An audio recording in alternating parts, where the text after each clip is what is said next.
बच्चों, मैं doctor Shashank Pandey Bharat scout guide inter college की इस ऑनलाइन कक्षा में आज कक्षा 7 के प्रथम हिंदी विषय के प्रथम पाठ जागो जीवन के प्रभात कविता का अर्थ पढ़ाऊंगा।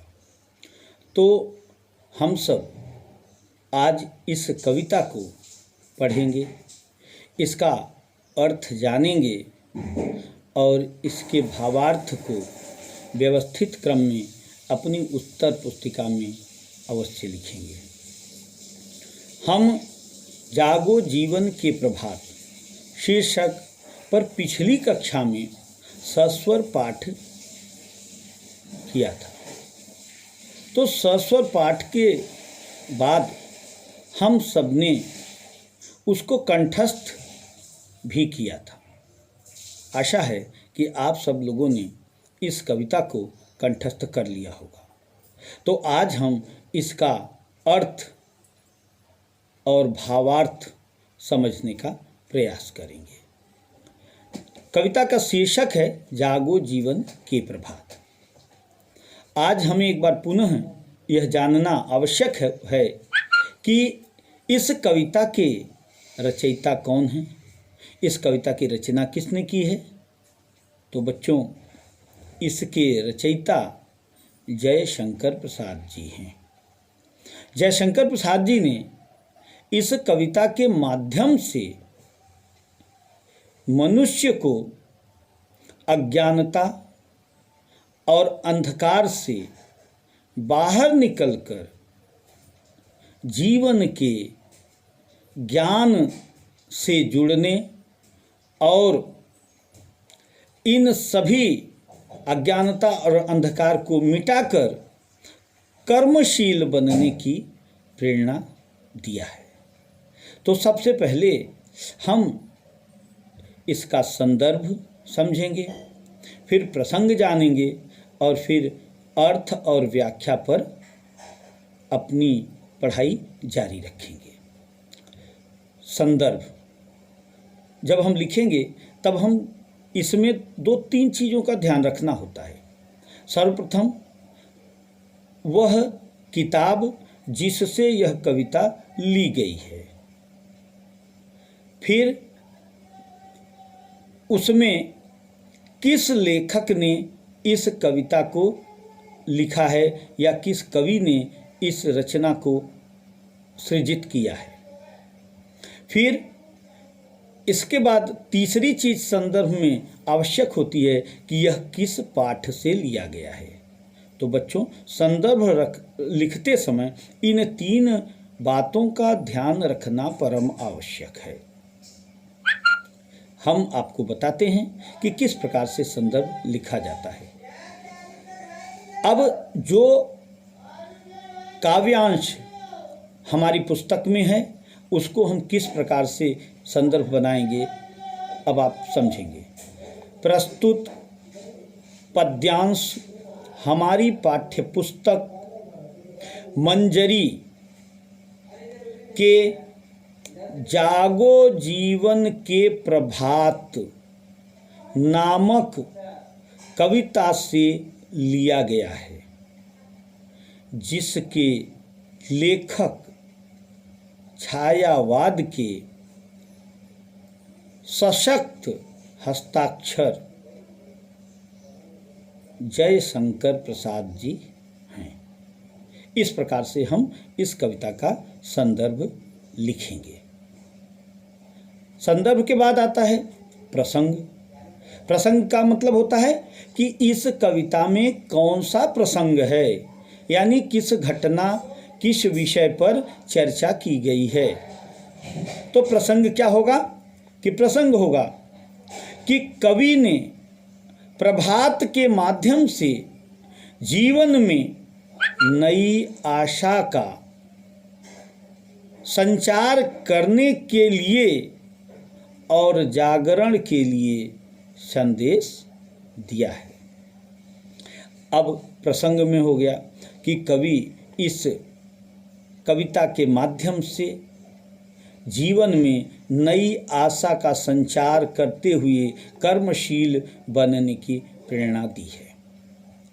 फिर अब हम इसका अर्थ समझेंगे, भावार्थ समझेंगे और व्याख्या में चर्चा करेंगे।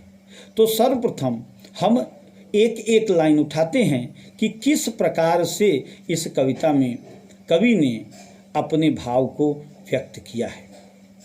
कवि जयशंकर प्रसाद जी कहते हैं कि अब जागो जीवन के प्रभात। जैसा कि हमने पहले ही समझा है कि यह एक जागरण कविता है, यह एक जागरण गीत है। इसके माध्यम से मनुष्य के अज्ञान और अंधकार को दूर करके कर्मशील बनने के लिए कवि प्रेरित करता है। तो कवि कहता है, अब जागो जीवन के प्रभात। हे मनुष्य, अब जाग जाओ, जीवन का नया सवेरा हो गया है। अब प्रभात का क्या अर्थ है यहाँ? सवेरा, यानी जीवन का नया सवेरा हो गया है। हम प्रतिदिन बच्चों सोते हैं और उठते हैं, तो कब उठते हैं? प्रभात में उठते हैं, सवेरे उठते हैं। उठते हैं कि नहीं? तो जब हम सवेरे उठते हैं तो क्या होता है? उस समय सवेरा होता है। अब कवि प्रतीकों के माध्यम से सवेरे का लक्षण व्यक्त कर रहे हैं, यानी लक्षण के माध्यम से हमें सवेरा होने का भान कराते हैं, ज्ञान कराते हैं। तो एक बात सोचिए बच्चों कि सवेरे का क्या लक्षण होता है। इसमें कवि कहते हैं कि वसुधा पर ओस बनी बिखरे। वसुधा का मतलब है धरती, पृथ्वी, है ना। तो वसुधा पर ओस बने बिखरे। वसुधा अर्थात धरती पर ओस बनकर बिखरे हुए, फैले हुए, ओस बनकर फैले हुए क्या? हिमकण आंसू। हिमकण, हिमकण का मतलब होता है, हिम माने होता है बर्फ और कण मतलब होता है टुकड़ा, यानी हिमकण आंसू जो क्षोभ भरे। बर्फ के कण, हिमकण का मतलब हुआ बर्फ के कण या ओस। बर्फ की तरह चमकता रहता है ना। जब आप सवेरे उठते हैं तब देखते हैं, क्या देखते हैं कि घास के तिनके की नोकों पर बर्फ की छोटी छोटी बूंदें पानी की तरह चमकती रहती है। ऐसा लगता है कि जैसे बर्फ के छोटे छोटे मोती की तरह टुकड़े उसकी नोकों पर बैठे हुए हों। फूल की पंखुड़ियों पर जब आप देखेंगे तब उस पर भी आप ओस की बूंदें देखेंगे। तो कवि इसके माध्यम से यह बताना चाहता है कि प्रभात का क्या दृश्य होता है। तो वसुधा पर ओस बने बिखरे, अर्थात धरती पर ओस की बूंदें जो हिमकण यानी बर्फ के टुकड़े की तरह दुख के जो कारण दिखाई दे रहे थे, वह अब समाप्त हो रहे हैं। कैसे? उषा बटोरती अरुणगात। उषा का क्या मतलब होता है? सूर्य की किरणें। अरुणगात का क्या मतलब होता है? लालिमा युक्त शरीर। जब हम बेटा सवेरे उठते हैं और सूर्य को देखते हैं तो सूर्य कैसे दिखाई देते हैं? सूर्य कैसा दिखाई देता है हमें? लाल रंग का। तो सूर्य अपने लालिमा युक्त शरीर को किरणों के माध्यम से हम सब के बीच में आ जाता है, अर्थात सवेरा होने का ज्ञान कराता है, अर्थात सूर्योदय हो जाता है। और यह सूर्य की जो किरणें हैं यह उन ओस के कणों को सोख लेती हैं। तो क्या होता है? कवि कहता है कि हे मनुष्य अब जाग जाओ, प्रभात अर्थात नया सवेरा हो चुका है और जो धरती पर दुख के ओस रूपी कण फैले हुए थे उन्हें सूर्य की किरणों ने सोख लिया है, अर्थात वह अब दुख की जो रात थी वह समाप्त हो गई है। अब सूर्योदय हो गया है, प्रभात हो गया है। अब जीवन के इस नए सवेरे में जग जाओ और कर्मशील बनो और अपना कर्म करो, अपने इस नवजीवन में सक्रिय हो जाओ। अब दूसरे पंक्ति में हम देखेंगे, दूसरे पद में, तो उसमें हम देखेंगे कि आगे कि तम नयनों की ताराएं सब। तम का मतलब क्या होता है? अंधकार। अब अंधकार का नयन क्या होता है? नेत्र। क्या नयन माने? नेत्र, आंखें। तो अंधकार की आंखें क्या होती हैं? रात्रि में जब हम देखते हैं तो हमें अंधेरा आकाश में दिखाई देता है और वहाँ उसके कुछ नेत्र दिखाई देते हैं। जो तारे निकले रहते हैं, आदि नक्षत्र निकले रहते हैं, अंधेरे की आंखें हैं। कवि उनको अंधेरे की आंखें कह रहे हैं और यह बताते हैं कि तम नयनों की ताराएं सब। यह रात का प्रतीक है कि रात में आकाश में तारे निकले रहते हैं और वह अब मूंद रही हैं, अर्थात आँखें, रात्रि की आँखें बंद हो रही हैं। किसके प्रभाव से? मूंद रही किरण दल में हैं। अब किरण अर्थात सूर्य की किरणों के दल से, समूह से वह आच्छादित हो जा रही हैं, अर्थात जब सूर्य की किरणें धरती पर आती हैं तो अंधकार समाप्त हो जाता है, रात्रि समाप्त हो जाती है और दिन हो जाता है, नया सवेरा हो गया है। हे मनुष्य अब जाग जाओ। कवि मनुष्य को जगा रहा है और फिर एक और लक्षण व्यक्त करते हैं। कवि कहता है कि चल रहा सुखद यह मलयवात। तो प्रभात का क्या लक्षण है? रात्रि के जो नेत्र थे, अंधकार के जो नेत्र थे, रात्रि के जो नेत्र थे, वो तारे अब सूर्य की किरणों के प्रभाव से विलुप्त हो गए हैं, अर्थात अब दिन हो गया है। अब चल रहा सुखद यह मलयवात। चल रहा यानी चल रही है, सुखद मतलब सुख देने वाली, मलयवात, मलयवात का मतलब होता है सुगंधित, शीतल और सुमंद, यानी धीरे धीरे चलने वाली हवा। हम बच्चों सवेरे जब उठते हैं तो देखते हैं ना कि ठंडी ठंडी हवा चल रही है, तो क्या है? यह प्रभात का प्रमाण है। तो कवि ठंडी ठंडी हवा के माध्यम से भी यह बताना चाहता है कि अब सवेरा हो गया है। हे मनुष्य, इस प्रभात की बेला में जाग उठो और नव जीवन में सक्रिय हो जाओ। अब अगले पंक्तियों में कवि एक और प्रतीक के माध्यम से प्रभात का भान कराता है।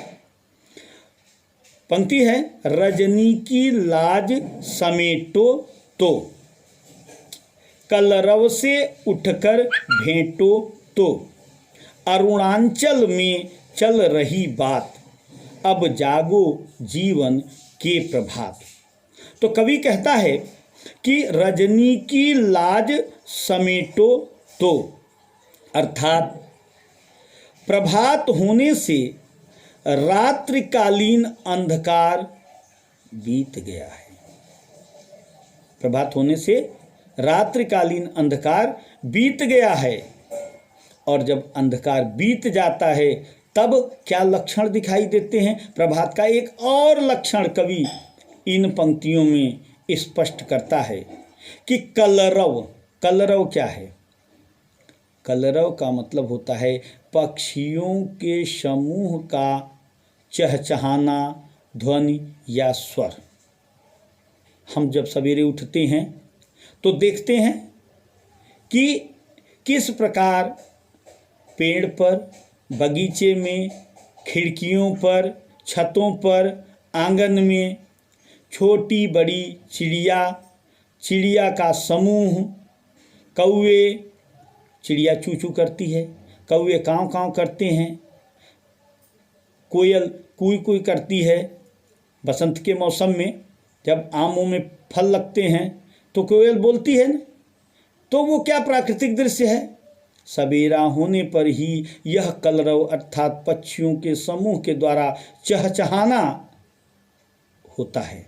यह प्रभात का एक लक्षण है और इस लक्षण से कवि कहता है कि हे मनुष्य, अब रात बीत गई है,